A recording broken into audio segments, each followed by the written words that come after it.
From the Clark Ford Studio in Oxford, Mississippi, MBW Digital proudly presents the Oxford Exxon Podcast. I'd say thanks for tuning in, but why am I going to give you a round of applause for something you're supposed to do, to be frank? And now, here are your hosts, Chase Parham. That broadcast school has really paid off. And Neal McCready. I deserve to be on TV.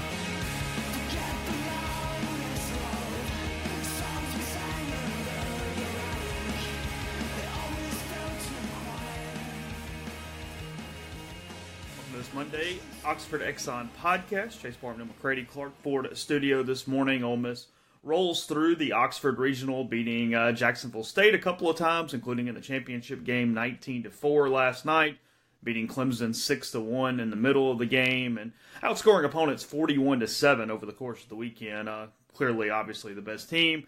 In a field that was not the strongest in the world, so we'll talk about that a good bit today. We'll also look ahead to the Hogs and the Rebels from Fayetteville this weekend. We still don't know if it's Friday, Sunday, if it's Saturday, Monday, when it's going to get started, what channel it's going to be on, any of that stuff. That's announced late tonight, I believe. But either way, Arkansas and Ole Miss for a berth in the College World Series on the line on the hill this weekend. So that and more on the podcast, brought to you every single day by the Oxford Exxon Highway 6 West in Oxford. Lunch specials, ribs, call ahead, pick up. They'll be wrapped up, ready to go if you would like. You know about the $4.99 lunch specials, the daiquiris. As cheap as $3.99, as big as 44 ounces, if you so desire. There with Blue Sky and the Oxford Exxon, you get good gas prices, courtesy of the Speed Pass Plus app, the mobile rewards program, and much more. And again, coming to you from the Clark Ford Studio. We are Clark Ford's in Amory, Mississippi. 662-257-1900 is the number. You call the number. You ask for Corey Clark. Tell Corey what Ford product you are looking for, and he'll send you a quote within 15 minutes in business hours. It's that simple. There's no hassle. There's no haggle. It is straight to the bottom line. It's efficient for you. It's efficient for him. And at the very least, it gives you a baseline as you start your search for a vehicle. And it very likely is going to do for you what it's done for me and so many others, and that's get you into a Clark Ford where after the sale, you have great service. Corey's going to have delivery options, all sorts of things. He wants to be your car guy.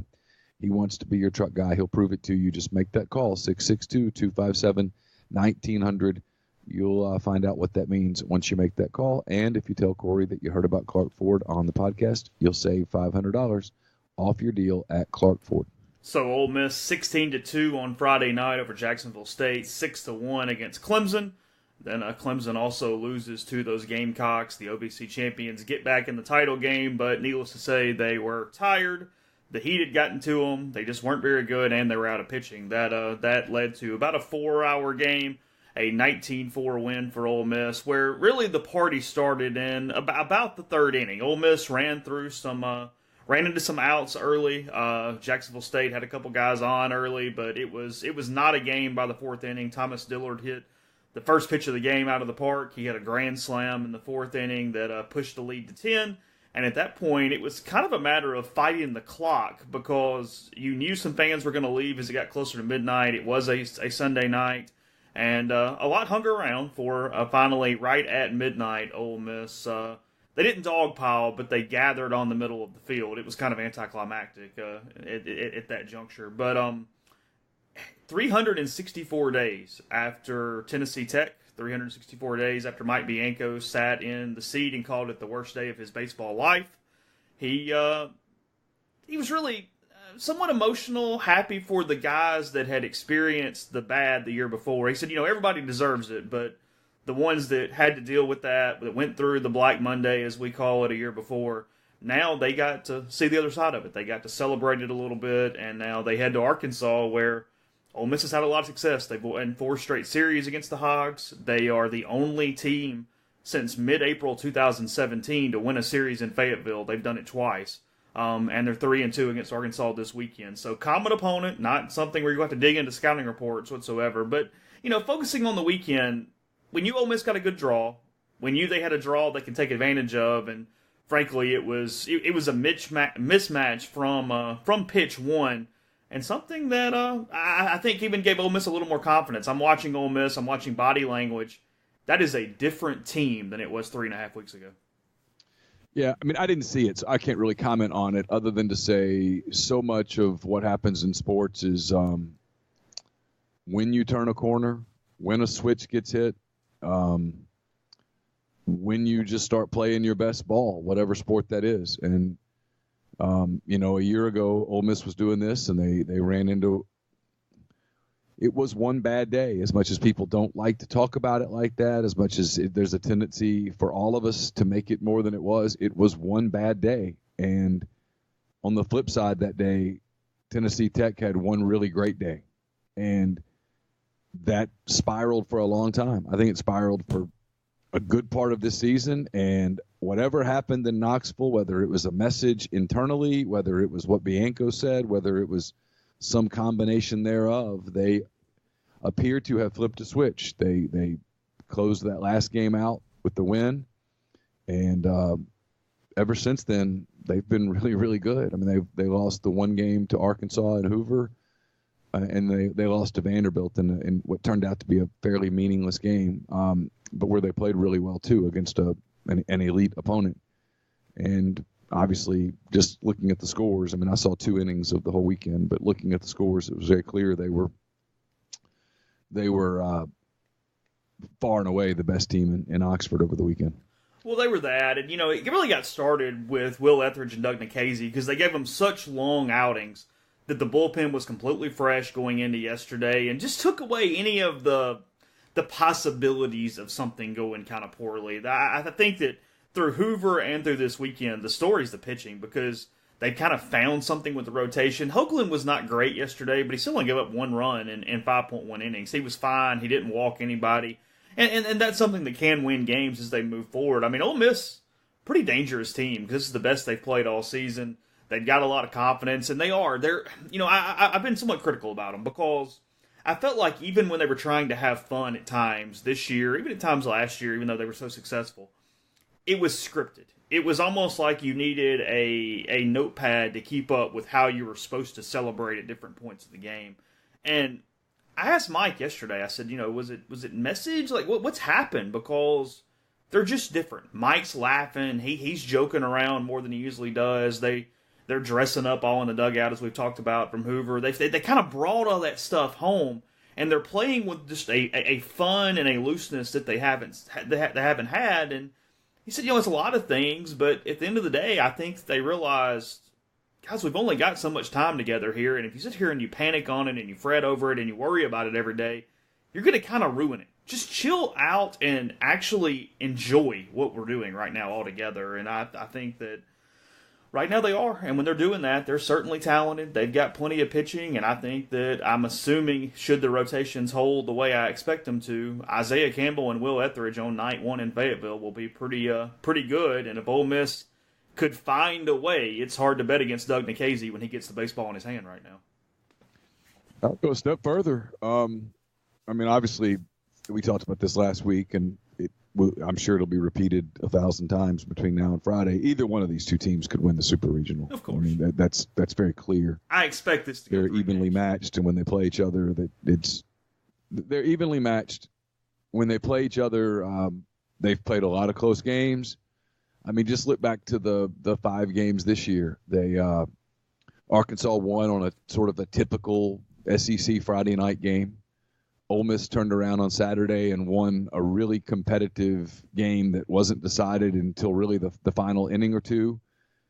Ole Miss dominated the Sunday game, if I recall correctly. Yeah. They played in Hoover twice, and Arkansas won a really competitive game that was not decided until late.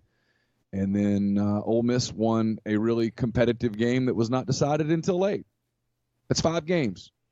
Not a big sample size, but it gives you enough to give an idea that they're probably going to play really competitive games that get decided late. And, I'm not trying to be – it just is. I mean, that's what they are. They're 2 really good programs that cruised through their regionals, and they know each other well. There's not going to be some scouting advantage one way or the other.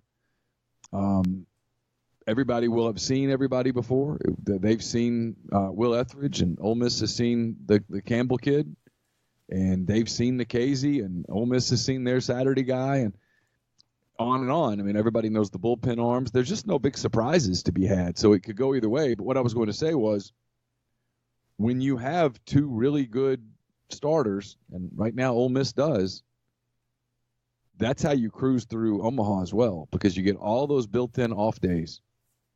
And if you can get big, long outings out of Etheridge and out of Nikhazy and get in the winner's bracket, you can go a long way in Omaha. And look, I think the winner of this super regional is probably going to go a long way in Omaha, because whoever wins this thing is going to come out of it with a ton of confidence, with a ton of momentum, and very likely coming off the heels of some really strong pitching outings. Well, and they're going to be in a, in a bracket that, I mean, we're looking way, way ahead, but that's what we're going to do because we've got 6-7 hours to talk about it all the course of the week. But the Ole Miss Arkansas winner plays the LSU Florida State winner the first day in Omaha. That's how the bracket's set up. So Ole Miss or Arkansas, it will be the best team in the first game in Omaha as well. That's my point. Yeah, it's what I'm saying. I mean, I know it's a super regional for a bid in Omaha. I think it might be a super regional for more than that. Looking at the bracket a little bit as we just kind of skim through and go over a little bit of everything. Florida State has advanced. They just beat the crap out of Georgia over the weekend. They got in, one of the final teams in. I think probably a little bit of a pity deal for Mike Martin not to break his streak, but they took advantage of it. They beat up on the Bulldogs in Athens. LSU didn't cruise, but they went 3-0, beating Southern Miss a couple of times in competitive games. So they'll match up in Baton Rouge. Little stat for you here if you hadn't heard this or seen this. So the last 12 times LSU has hosted, the 1 seed on the opposing side for the Super Regional has lost 10 of those times. Wow. 10. LSU has only faced an opposing 2 of the 12 times they've hosted previously. I don't know if it's witchcraft, I don't know if it's voodoo or what, but that is an insane stat. That's luck. That's almost impossible. Just luck. Yeah. Sometimes luck's on your side. For decades. Yeah. I mean, that's not anything they're doing. No. It's working out. It's total coincidence. Hell of a good one for them. Yeah. Or they get draws manipulated every year if you want to play conspiracy. I guess that's conceivable. I mean, you're probably more of the conspiracist than I am. I don't know. I don't know that this year, for example, they were saying, hey, let's figure out the easiest way to get LSU to Omaha. Well, no, Georgia was seen as a good team. I mean, that just happened. Georgia, frankly, got set up to lose the Super Regional or lose that regional on Saturday against Ole Miss. The way they treated Emerson Hancock, just kind of how they went about that game Saturday that was meaningless for them, it kind of set a tone for their weekend, I think. Maybe that's fair, maybe it's not fair, but it is my opinion. Oh, I think it's more than fair. There was no reason for them to play that game that day the way that they played it. There was every reason for them to say, let's get the hell out of here, sort of like Arkansas had done the day before. I mean, Arkansas wanted to beat Ole Miss, but they weren't going to knock themselves out that day trying. Yeah. And so, Georgia gets somebody hurt, gets a little fatigue, and runs into an emotional Florida State team, and that's that. Staying on that side of the bracket, Texas Tech has advanced to the Super Regional. They will play the winner of Oklahoma State and UConn tonight. UConn and Oklahoma State playing that if necessary game. So the Cowboys and the Huskies in Oklahoma City. And then in kind of the little engine that could regional a little bit, Corvallis, Oregon State goes 0-2. The defending national champions were out in 2 games. And in the if necessary game tonight, it is Michigan and Creighton with a chance to go to the Super Regional round. And then we also have an if necessary game up top. Number 1 national seed UCLA has 1 loss. Loyola Marymount has 1 loss. They'll play tonight to advance to the Super Regional as well. And I get that UCLA had a heck of a season. I get that they are very, very good, big record. I'll take Vanderbilt all day. I don't know how they got the number 1 national seed, but my money's on the Commodores if it can stand between those 2 teams. I actually watched a little bit of them and went, they can really pitch, but that's not the firepower of Vanderbilt. Vanderbilt, they've advanced? Yeah, I'll get to that side of the bracket in a second, but let's say they walked through that pretty well. Their 9-hole hitter was named MVP of the regional.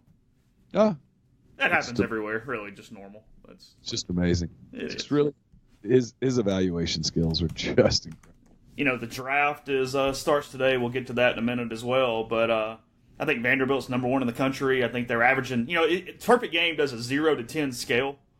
And I think Vanderbilt's average recruit's like a 9.72 or something like that. Yeah. That also leads the country, I think. Yeah. Evaluation skills. Just the little engine that could, and can't help but be happy for them. They have 20 commits coming in one class. 20. Do some math, guys. Do some math. 11.7 scholarships, 35-man roster, 20 incoming players. I mean... That means you're cutting a lot of dudes. I mean, in all seriousness. Yeah. That means you're cutting a lot of dudes. I mean, I give him credit. They have found every loophole, and the university is invested in it, and they've built an absolute powerhouse. It was the right decision for a lot of ways. Why do you think, as an institution, they decided to go all in on baseball of all sports? It's the one sport. I mean, they're never going to win in football, and they know it. For them, 8-4 is absolute ceiling, and they know it. And that's almost impossible to get there, and they know it. They can win in basketball, and they have won in basketball, and they compete in basketball. I just think baseball sort of replaced football for them. It's manageable. There are totally different. Isn't it funny? You're so scared to say things. There's just a totally different socioeconomic aspect to baseball than there is football. They've got a really good coach who knows how to run a program, and he's done a really good job. I know on the field, perhaps to some degree, he's underachieved.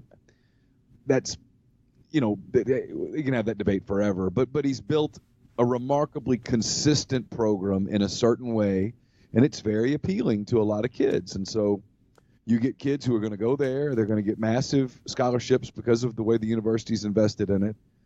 It's a fun city to live in. It's a great degree to get, and it's a program that's putting a lot of kids in the major leagues. So he's done a really good job, and the university has facilitated him and facilitated his doing that job to the nth degree. Kudos to them. I mean, in all seriousness, I mean, I joke about it a lot, but they're not breaking any federal laws or anything. They're just, they're taking advantage of every loophole, and the university is fully invested, and he's built an absolute powerhouse program where I don't even know who else. I mean, we're talking about it right now. I don't know who else is going there, but I mean, if you offer me Vanderbilt or the field, I think about Vanderbilt. The Duke Blue Devils have drawn Vanderbilt in the Super Regional round. I like Vandy's chances. You do? Yeah. Kudos to Duke. I mean, it's cool. I mean, but for example, Duke's not. I mean, Duke could do some of the same things in baseball that Vanderbilt does, but Decided not to. Decided not to. They're more invested in some other things, and so, my money's on Vanderbilt getting Omaha pretty consistently. I mean, they've done a really good job. Look around the league, and you realize just how good the SEC is in this sport. I mean, it's in a lot of times in multiple sports, it's lip service. The league does a lot of propaganda. In baseball, it's not lip service. Yeah. We'll get to that side of the bracket and talk a little more about the SEC in a second. First, tell you about Community Mortgage, Oxford, Memphis, Soto County, and Chattanooga. Underwriting and processing is done in Memphis. They're getting local underwriting that understands your market, a leader in condo financing and the float down option, which allows you to lock in the current rate. But if rates go down before you close, you just get the lower rate. 662-234-2704 or JLOWE@communitymtg.com. Father's Day is coming up soon, June the 16th. In fact, it's the perfect time to break the monotony of boring Father's Day gifts with a pair of Mississippi-made Blue Delta jeans. Don't get Dad another tie. Really don't. Don't do that. Ties are almost going out of style now. Get him a pair of jeans that he'll love. He'll love them for a long time. If you can't get him into the Oxford studio before then, it's okay. Email info@bluedeltajeans.com, and you can purchase a gift card that Blue Delta can ship out to Dad for his big day. And, a lot of people coming to Oxford. I guess the baseball season in Oxford is over, but the visiting season is not. A lot of people coming up for orientation. I've got orientation with Campbell in a couple of weeks. A lot of people coming to Oxford throughout the month of June for orientation. If you're coming to town, it's the perfect time to drop in the studio, check out Blue Delta's raw denim and Holland and Sherry fabrics, as well as their new spring-summer collection and their new tactical camo pants. Guys, you don't want to be the parents wearing the poorly fitting jeans at orientation, embarrassing your kid and all that stuff. You want to look put together. So Blue Delta can make that happen. It's info@bluedeltajeans.com to set up your fitting, and they're open on the square Monday through Saturday, so you can always drop in and check out their collection of stuff. Chase and I both can speak to it. It's fantastic. Guests will join us this week on the Patterson and Earhart hotline. Patterson and Earhart, attorneys at law, specialize in personal injury law and real estate law, but theirs is a general practice that can handle any of your legal needs. When you contact Patterson and Earhart, you're going to speak to one of those guys, not some paralegal at a faceless corporate firm. If you think you have a legal issue in front of you, you maybe have something that you're not positive that you want to pursue, but you want to talk to an attorney, take advantage of being a podcast listener. Get in touch with John Calvin Patterson or Wes Earhart, 662-526-1992. Check out their website, pelaws.com. Your initial consultation is free. As Chase mentioned, it's hot out there. The heat has arrived in force, and with it comes the inevitable debate of sock or no sock with your loafers. So save your feet and your shoes from making their own impression. Step into spring with some no-shows from Dead Soxy today. You really need to experience the difference a quality sock makes. Go to deadsoxy.com, enter the code Rebel Grove at checkout to receive 30% off all orders, including sale items. The no-shows are the same quality you already love and enjoy with their traditional dress sock, and they come with the no-slip guarantee. So go to deadsoxy.com, check out the no-show collection, and remember to enter promo code Rebel Grove at checkout for 30% off all orders. So I mentioned Vanderbilt. They had the regional that had Indiana State, McNeese State, and Ohio State in it. So not much there for the Commodores. Wouldn't have mattered anyway. And then maybe one of the more entertaining regionals that happened over the weekend, Duke wins the Morgantown regional.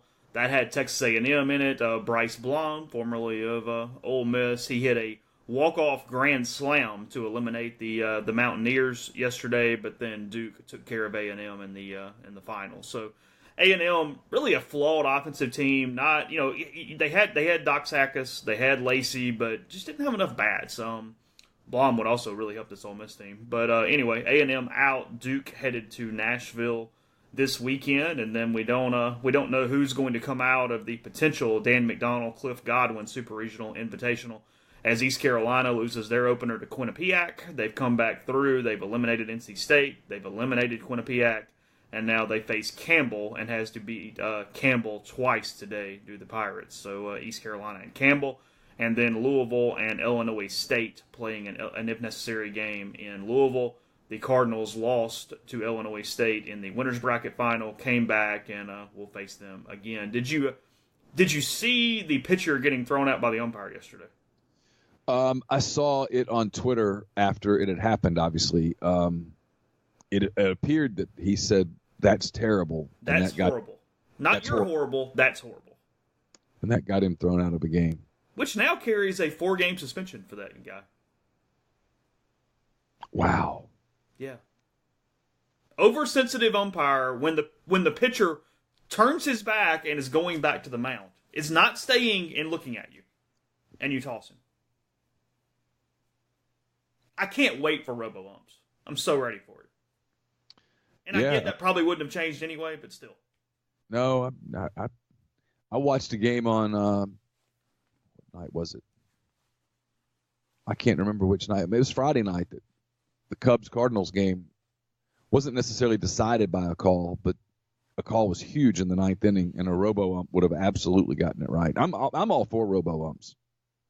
I think I think so many of the umpires, they're just dumb people in large part. I mean, they're not smart humans. And then they're back there and they've got their egos in it. Nobody's there to see you. Nobody, literally nobody is there to see you. And they get their egos in it, and they're typically kind of ex-jock kind of people. They just don't do well. They don't have good social skills. You can't make that call. You can't throw a kid out right there. Even if he'd said you're horrible, you can't throw the kid out right there. That's where you send the catcher. If you're upset about it, you tell the catcher to go out and tell him to chill. And the catcher goes out and tells him to chill, and everybody continues on. But no. No, he had to make himself the story. See, if I'd been Dan right there, I'm probably getting thrown out of the state of Kentucky. But if you're him, if you're Dan, you can't get thrown out in a 9-7 game in the ninth inning with guys on base. Yeah, I know. I don't think I would have been able to control my emotions. I think I would have just absolutely lost it. I mean, I do. I just think I would have lost it. I mean, there's at some point there just becomes an injustice about it. Yeah. I mean, especially at that level. I mean, that can't happen right there. That's inexcusable. And this is the problem with it: is the umpire is immune from. No one can talk to them. They don't come to a press conference. No one can ask them about it. They're totally protected. It's a joke. It's true. The games weren't competitive, but I did not notice an umpire the entire weekend in Oxford. Not once. That means they did a good job. Not on a single call did I go, that's interesting. Yeah, and you're going to miss calls. It happens. You're not going to be perfect in the strike zone. But you can't get that upset when a kid gets upset. You have to understand it's a big moment for the kid, and he might be a little emotional, and you've got to dial it down. And when you're the home plate umpire, and yes, I've umpired before. I've umpired a lot when I was a kid. There is a very simple way to diffuse that. You're talking to the catcher throughout the game if you're a good umpire. You send the catcher out to the pitcher. Not complicated.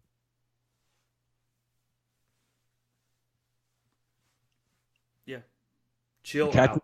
The catcher goes out to the pitcher and goes, "Hey man, I get it, but you got to cool down. He's pissed right now. Yeah. You're pissed. He's running a little hot, so if you're not careful." Yeah, he told me to warn you, and I'm warning you. So cuss into your glove for a minute, get it out of your system, and let's get back to work. Let's get this guy. And that now the situation's been diffused. It's been diffused. Yeah. It's a very simple way. That's I don't know.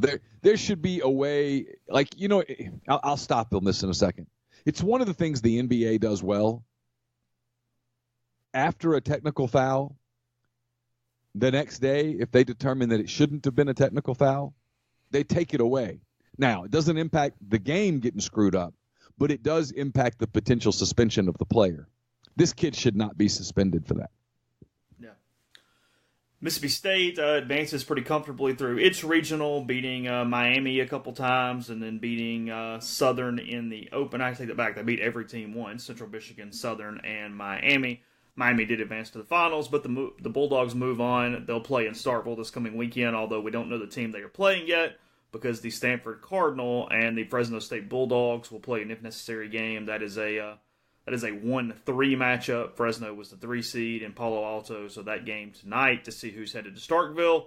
And then North Carolina advanced comfortably. Tennessee was in that regional, didn't put up much of a fight. The Tar Heels are moving on, and they get little surprising, even though second super regional in a row, they get the Auburn Tigers in a super regional in Chapel Hill. Auburn coming out of the Georgia Tech regional. Georgia Tech should have never been the number 3 overall national seed. And it was a pretty cool scene on Saturday. Stephen Williams of Auburn hits a walk-off home run, a 3-run shot to win it, beat the Yellow Jackets, and then they advanced yesterday. So SEC very well represented.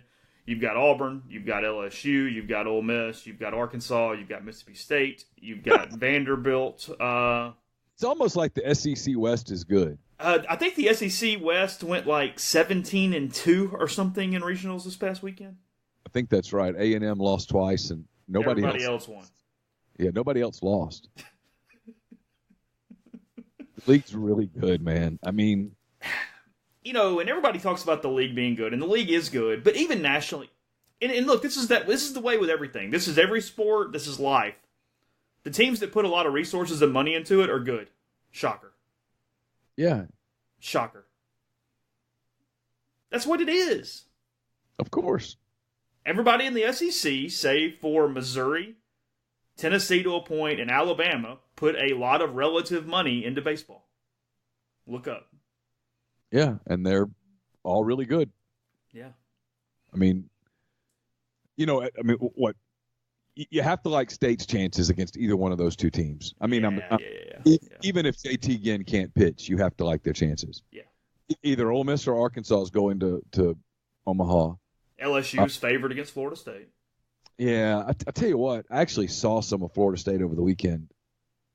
They're playing with a purpose because they're playing for an outgoing coach, and they can really swing it.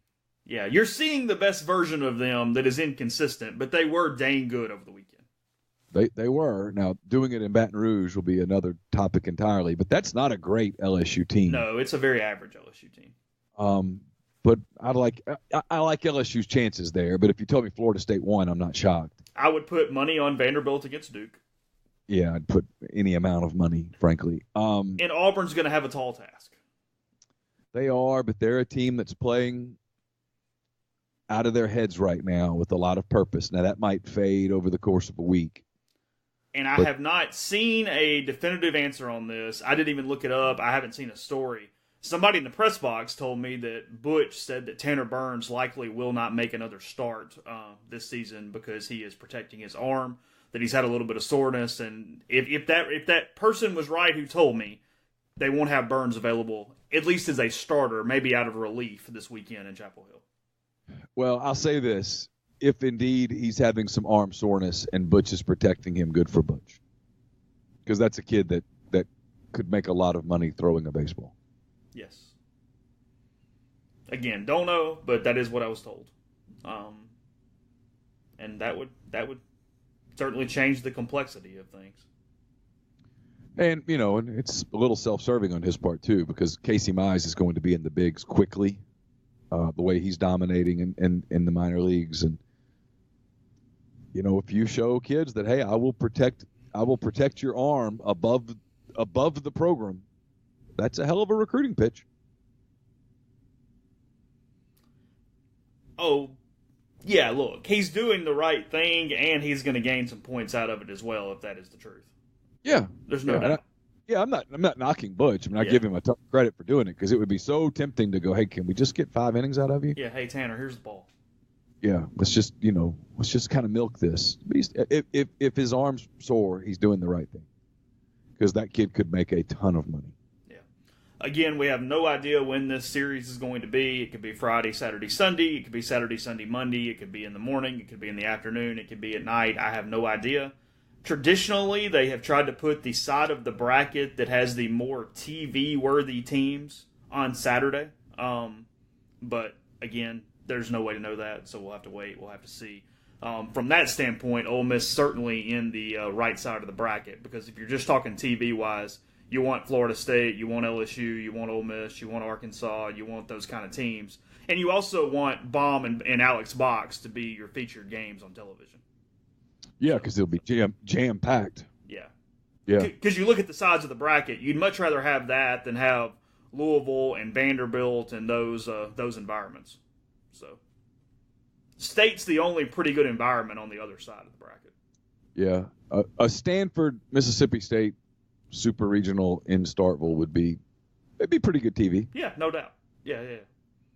They're going to get lucky here, probably. And they might get completely lucky where every super regional matchup is, for the most part, teams that you're going to recognize on your television. They could completely lose one here if Creighton plays Loyola Marymount. But otherwise, I mean, if you've got UCLA, Oklahoma State, Texas Tech, Arkansas, Ole Miss, LSU, Florida State, Auburn, North Carolina, Stanford, Mississippi State, Louisville, East Carolina, and Vanderbilt, you've got to be really, really pleased if you're ESPN on what you're presented here. Yeah, because that's pretty good. You only have 2 or 3 teams that you really can't market. Yeah, everybody else, you know the colors, you know their logos. Yeah. It's all right. You'll make it work. So, what are the Cubs going to do tonight? I don't know. I think they're picking like 22 or something. I'm sure they'll do what they've been doing the last couple of years. Just go take the best bat that they see. You say that with a little bit of annoyance. A little bit, maybe. They at some point they've got to address their arms, but they're trying to. I know that. The kid they took from Auburn a couple of years ago was pitched well. I can't think of his name. It took him second, third round. I haven't kept up this year as much as I normally do, but we'll see. I know that one thing that'll be interesting is I think you're going to see a lot more. This is good news for college programs. I think you're going to see a lot more college guys go in the first round than maybe even in the past couple of years when it's already been the trend. Yeah, the Baseball America last mock this morning has college guys going 1, 3, 4, 7, 8, 10, 11, 12, 13. I mean, all over the board, everywhere. So the Ole Miss guys, where do those guys realistically start to hear their names? Probably nothing tonight. I don't expect anything tonight unless there's one team that we're not aware of and Jerry and Ely comes way off his number. Because tonight's just first round? It's first and it's at least through the comps and maybe the second. Okay. It's through the second because then it's 3 through 10 tomorrow and 11 through 40 on Wednesday. Gotcha. Yeah, so look. The very end of tonight, you could hear a Cooper Johnson. You could hear a Gray Kessinger. We'll see on Ely. We'll see on maybe Connor Walsh. He's an elite runner, shortstop that is committed to Ole Miss. He's ranked 24th nationally, I believe, courtesy of Perfect Game. He's a Blazer. He's a 6'2", 560 Blazer. So he has a huge number though. I think.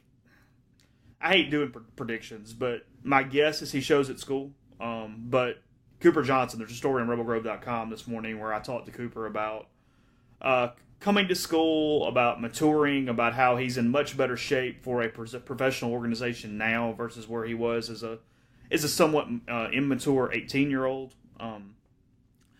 And I guess point being he made a quote about, or he had a quote about, there's so many variables with the draft that you can't get emotional and you can't worry about it, and frankly, you just kind of got to let it happen because, as we've said, it takes just one team, and it's a domino effect. As soon as one guy goes off the board oddly, that affects everything after that. But otherwise, I think you're looking at them.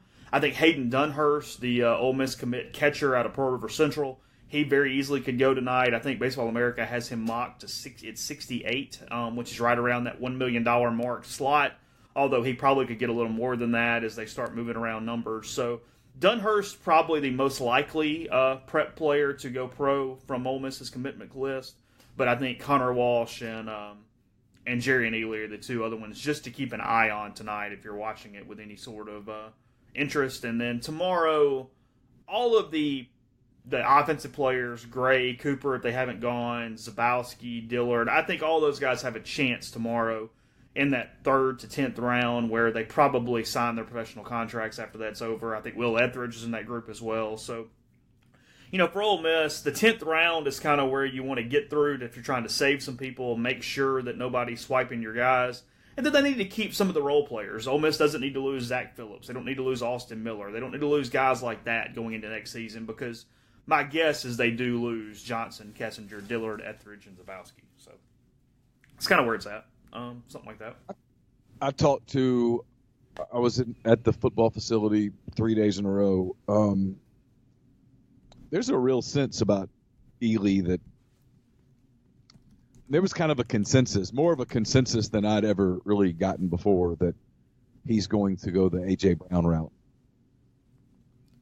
Which means he's going to get nothing from a signing bonus standpoint. Yeah, but relatively nothing, obviously. Right. Yeah, it's a totally different deal than what it was going to be a year ago. But in that scenario, you get enough money to put money in your pocket. It's the right move because he won't have that added pressure of trying to be really good at a sport that, frankly, he's not ready for. If you can tell me, if I'm his agent, I go sign with baseball and then go play college football. Yeah, and hold your breath. Hold your breath every day, and he's got a better chance at this point in his career of being an elite football player. But in a lot of ways, it's not even holding your breath because they're not offering you the big bucks anyway. Right.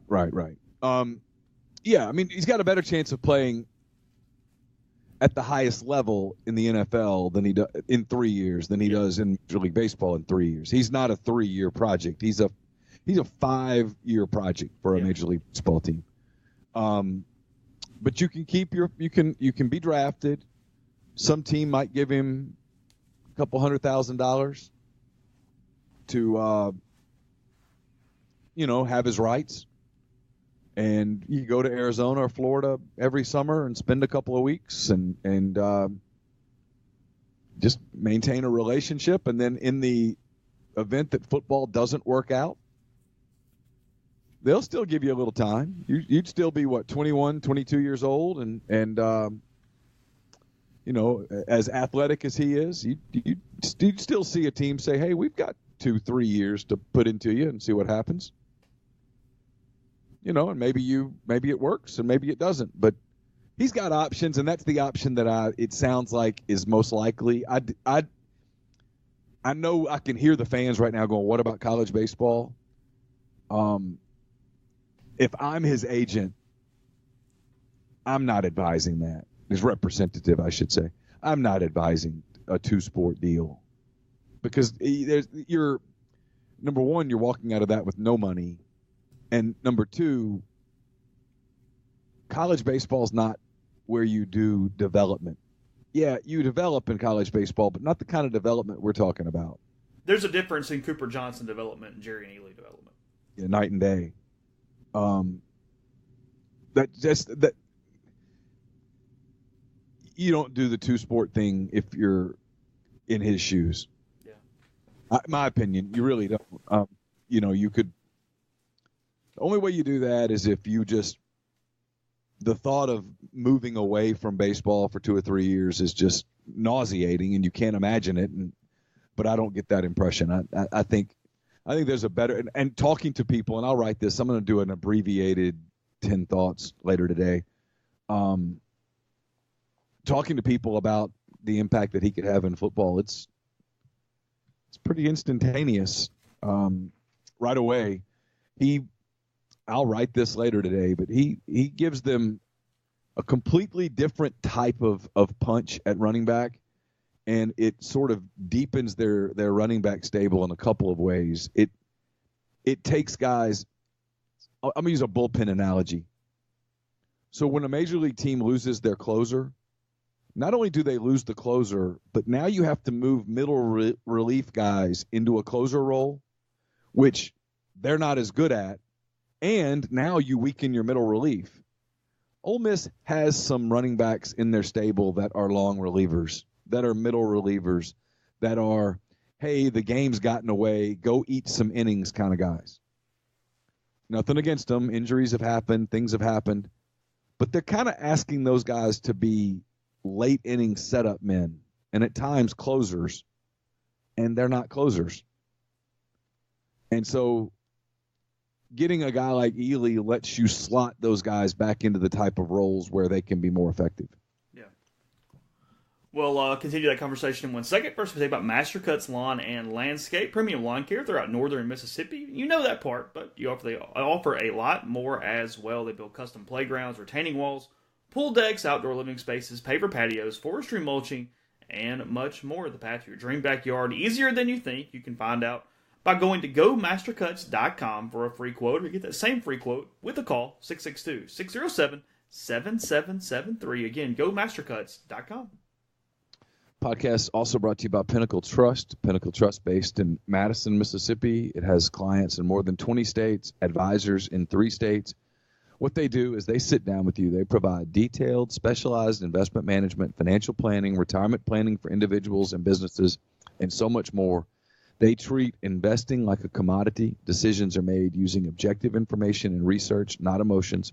So regardless of your level of wealth, Pinnacle Trust will sit down with you, listen to your goals, study your expenses, and put forth a comprehensive, detailed financial and retirement plan that's built just for you. It's pintrust.com, PINN trust.com. Mention you heard about Pinnacle Trust on the podcast. You'll get 10% off your first year's fee. Podcast also brought to you by the Westin Jackson. I'll be asking for questions later today on rebelgrove.com and on Twitter for my mailbag, which is brought to you by the Westin Jackson. The Westin Jackson Marriott property, a great place to go spend a relaxing weekend if you're passing through Jackson on business. Perfect place to stay for that as well. You can visit Soul Spots, the ultimate luxury spa experience in downtown Jackson. You can also gather at Estelle Wine Bar and Bistro, sip on a creative craft cocktail, enjoy their curated wine list. It's open for breakfast, lunch, dinner, and Sunday brunch there at the Westin Jackson. And we're brought to you by John Edwards of Regency Travel Incorporated in Memphis. If you've been thinking about that golf trip with the guys, an anniversary trip she'll never forget, playing at St. Andrews or Pebble Beach or sitting at a cafe in Paris, whatever the case may be, get in touch with John Edwards before you try to do it yourself. John's part of Virtuoso. It's a worldwide network of travel partners that allows John to supply his clients with added values and unique benefits that are simply not available to other travelers. So get in touch with John, give him some parameters, give him a budget, and he'll give you options that you will not find on your own. And no, you don't have to live in or near Memphis to take advantage of his services. 901-494-3387 or send him an email, jedwards@regencytravel.net. First-time clients can save $50 off their first booked trip just by telling John you heard about Regency Travel on the podcast. Also brought to you by Grenada Nissan. If you're in the market for a Nissan vehicle, it's the place to go. Look no further than Grenada Nissan. They've got a complete selection of new and previously owned Nissan vehicles, great lease deals as well. It's GrenadaNissanUSA.com. And I was mentioning 10 Thoughts. They'll be up later today. It might be tonight after the draft a little bit. I'm not positive. But before the end of Monday, hopefully they'll be up. That's the plan. A lot of recruiting will be in there. Some basketball, some Terrence Davis developments that are starting to get kind of interesting. That'll all be in 10 Thoughts. They're brought to you by Harry Alexander. Harry is an Oxford-based RE/MAX Legacy Realty agent. It's a big part of Savannah Square. It's a new 9-acre development, 0.7 of a mile from the Oxford downtown square, conveniently located east of North Lamar, just a short stroll from the Midtown Shopping Center. It consists of 32 standalone detached structures ranging in size from about 1,100 square feet to 2,400 square feet. You can check out the model home at 215 William Street. They've got wonderful layouts, impeccable finishes. You can see them at the model. So get in touch with Harry. It's while there's still availability with this great new development, it's SavannahSquareOxford.com, or you can call or text Harry at 662-801-5621. Also worth mentioning that John Rice Plumlee will have a chance to play professional baseball. I fully expect him to be on a football field, but he is a prospect. I think that he could garner a couple $100,000 at least if he so desired, and he'll get some calls about the A.J. Brown type route, about some different offers. So we'll just stay abreast of that, I guess is what I'm telling you. I don't see any scenario where he completely balks on football or college for baseball, but he will entertain some offers over the next 48 hours or so. So just a little yeah, I've heard there are a couple of teams that are more interested in him than maybe would make Ole Miss particularly comfortable. I'm with you. I think it all works out for Ole Miss in the long run there, but he does have some high level interest. He would be a good candidate for the A.J. Brown route, frankly. Yeah. That's not going to happen, I don't think, but it could. I mean, it certainly could. So just. Oh, he's the kind of kid an organization would love to put on hold, put him in reserve, be worth a little cash. Mm-hmm. That a big market team with kind of money to burn could do something like that. Ole Miss is currently, one second, I had it up, and now I need to find it again. Let's see. While you're doing that, I was going to ask you this, since people will be watching them this weekend. What about Arkansas's draft guys? Who on their team is an early draft guy? Let's see. Fletcher's going to go. Campbell's going to go. they got a couple sophomores that aren't ready yet, Venturstad and Martin. It's Campbell and Fletcher. It's pretty impressive how they retooled. Losing the guys they did off last year's team and the way they did it. I mean, Arkansas, that's a battle-tested bunch. I mean, Ole Miss, it's funny about perception because it's that in-state rival. Everybody freaks out about Mississippi State and the way they've done Ole Miss over the last 4 years. That's been exactly what Ole Miss has done to Arkansas and Texas A&M. Everybody kind of has that school. And for Arkansas, I mean, we talked about this. This draw was not unfair to Ole Miss. It was unfair to Arkansas. Yeah. Arkansas gets Lodolo is its 3 seed from TCU, who's going to be the number 1 college pitcher off the board. They survived it. They beat him. They held Campbell. They took care of it.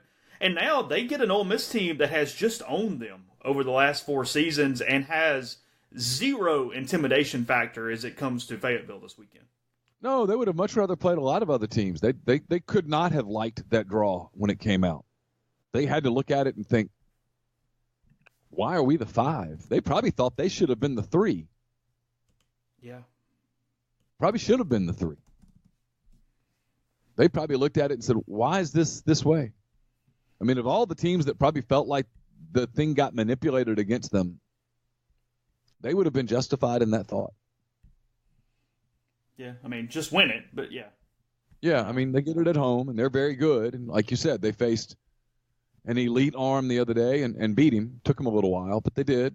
They really pitch. Again, it's kind of my little hot take of the day. We have the crap take of the day coming up later where there's plenty of those. But my hot take of the day is I think the winner of the Super Regional is playing in the championship series. Really? Yep. Okay. Because to win this Super Regional, here's the reason I'm saying this. There's not going to be anything cheap about winning in Fayetteville for either team. If you play average to bad, you're losing. Period. You could play well in Fayetteville and lose, either Arkansas or Ole Miss. I really do believe this. I think you're going to see evenly played, high leverage, intense baseball over the course of a weekend, whether it's 2 games or 3 games. And if it goes to 3 games, that third game could be just nail-biting for both teams. Forget the fans for a minute. I'm talking about the players. To survive this, you probably have to play really good baseball. And both of these teams come into this with a lot of confidence, basically on a roll. Arkansas did what it needed to do late in the season to win the SEC, to win the West. They did enough in Hoover to preserve whatever they needed to preserve. They just rolled through their regional. They beat a very good pitcher at TCU to do it. You know what? We talked about what Ole Miss has done since the last day of the regular season against Tennessee. So whoever wins this probably pitches really well. Whoever wins this comes out with a lot of confidence, a lot of momentum, and I think stays on a roll. I mean, I think the winner of this thing plays in the championship series against Vanderbilt. Yeah. A team built for Omaha. I mean, Vanderbilt gets to throw all those arms at you and then rest them if they win. Yeah. You win a couple games, that gets really clean in Omaha because of all the days off. Yeah. Oh, I mean, you go, let's take Ole Miss, for example. You go win your first game with Etheridge and then win your second game with Nikhazy. You get 4 days off. Yeah, you can go back to Etheridge in the third game. Yeah. Easy. And now you could take a guy like Hoagland and you just hold on to him. You don't have to throw him in that high leverage environment until later on. You could use him out of the bullpen even. Mm-hmm. Recruiting rankings going into the draft today. Obviously, this will change as teams lose players and whatnot. And I have no idea as far as other teams and who they're losing. But you speak of the SEC being pretty good. Here's the top 6 nationally in recruiting rankings. Vanderbilt, LSU, Florida, Ole Miss, Texas A&M, Mississippi State. Top 6. So, Auburn's at 10. Arkansas is at 14. I don't know what's wrong with the Hogs. That's ridiculous. Let's see. Alabama even at 22. That shows you a lot right there. Alabama's at 22 and a complete and utter non-factor. Just non-factor. Yeah. It's a dominant league. I mean, Ole Miss has 19 kids coming in, but I made fun of Vanderbilt a minute ago. The part of Ole Miss is you got to remember this is that number one signing class coming off the books. So this is the year where they have the big class because you got so much more scholarship money available this year versus what they'll have next year, what they had last year. Because when you've got to manage that, you've got that 1 year that's taking up a ton of that 11.7. And, I mean, they expect Cooper and Gray and Thomas and those guys to go. So when they go, that frees up a lot of cash. So that's one of the reasons Ole Miss has 19 in this class. But, yeah, Ole Miss number 4. Also in that class, in that 19, you've got Ely and Plumlee counted as well. Which are free. Yeah. So we're talking about 17 guys that are actually on any kind of baseball, whatever. Ely's the number 12 overall player in the country, which is a really dumb ranking for him. No offense to Jarian. Connor Walsh, 27. Derek Diamond, the kid out of California that was originally committed to Stanford, couldn't get in, ended up at Ole Miss. He is at 37. Hayden Dunhurst at 44. And then Drew McDaniel from St. Thomas More in Lafayette. He's at 106. So those are the top kids out of the class for the Rebels. Just a little note there. But anyway, a lot of coverage at rebelgrove.com. Just kind of looking through, again, that Cooper Johnson story, stuff from last night, if you missed it. Really a lot of color at the end of the game because after about the third inning, you realize quickly that nothing that actually happened play-by-play wise in that game was going to make a game story. Yeah. And then we sat around and had coffee and waited for that game to end. Yeah, it was a long night. It was a really long night. Let's be honest. I'll give you my crap take of the day, and it's not really a take. Okay. On Saturday, I intended to watch Ole Miss and Clemson. I think the game started at 6. It did. Okay. My intention was I was grilling outside. I had to get off my feet. I was having some back issues middle of the day on Saturday, like pretty bad, and kind of got it under control. And I lit the grill, and I was going to flip between Ole Miss, Clemson, and Cubs, Cardinals. And North Carolina was playing Liberty, I think. That is correct. And to say that the game was decided is an understatement. Carolina had a 2-touchdown lead. I think at one point it was 15-0. Yeah, I couldn't remember if it was 14 or 15. I just remember thinking they've got 2 touchdowns on them. And the game's in like the 6th, 7th inning, and it's on ESPNU. And maybe there's a rule that prevents them from switching off of it. But they should have switched off of it. Because by the time they got to the Ole Miss game, it was, I don't remember, 3-0, 4-0. Something. And so I was, that game was basically sort of decided the way that Nikhazy was pitching. And I mean, look, if you're a diehard fan, you stay with it and watch it. But if you're the Cat in Dubuque at 14-0 and they're not switching off, you're moving on to something else and you're not coming back. That was not well done by the people at ESPN. Because they could have moved that game to the app, presumably. Didn't Ole Miss start on ESPN News and then flip over? No, it was on the ESPN app. Okay, gotcha. All right. Yeah. No, because I watched the scroll a couple of times. They kept saying you could see it on the app. Okay, gotcha. And that was, several innings. They stayed with that Liberty North Carolina game. And there was no suspense there at all. That's no one sitting around at a neutral unless you're a huge North Carolina fan. You're not watching a 15-0 college baseball game. No. You're moving on to something else. Flipping to the Food Network to see what's happening in that competition. It's just kind of dumb on their part. The crap take of the day brought to you by Scoopers Pet Waste Removal, LLC. Everyone loves their pets, but no one loves stepping in their pet's stuff. And tracking that stuff into your house, of course, is a nightmare. Scoopers will make it easier for you. They'll go into your backyard, apartment complex, or condominium and pick up what no one really wants to pick up. For $10 a cleaning, Scoopers will clean up your yard, and they'll do it on your schedule, whether that's weekly, bi-weekly, or a one-time service.